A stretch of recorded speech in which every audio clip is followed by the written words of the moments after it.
In this video, you will learn the process of flashing a Qube software image on a Raspberry Pi.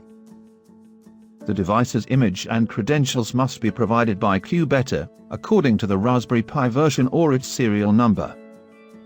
Note that if you are going to flash the image on a microSD card in use, you must turn off the device before removing the microSD card from the Raspberry Pi, which must be done carefully.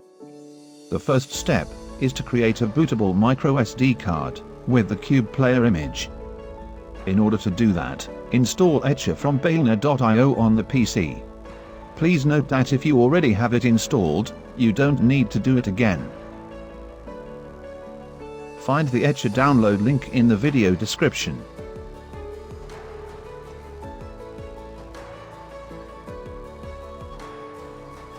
Put the microSD card in the SD adapter and plug it into the Windows PC. The card must be empty, and with at least 16 GB memory capacity.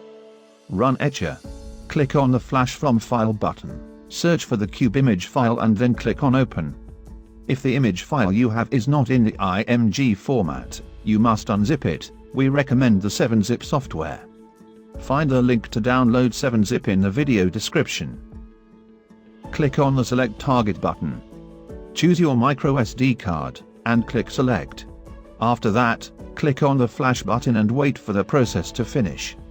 This may take a few minutes, so please be patient.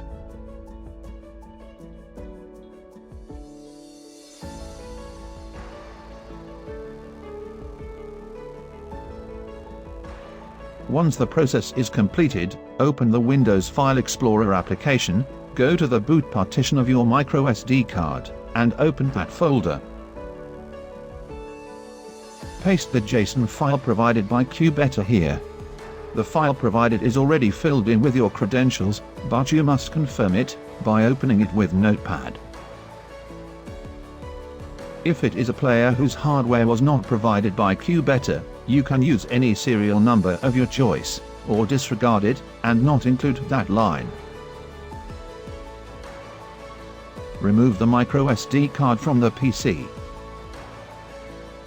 Insert the card in the Raspberry Pi carefully. Plug the Raspberry Pi into a display through HDMI, as well as the network cable, and turn on the device. The device will start running after 1 or 2 minutes. And that's it. After that, it will be ready to be registered in a location. Thank you for watching.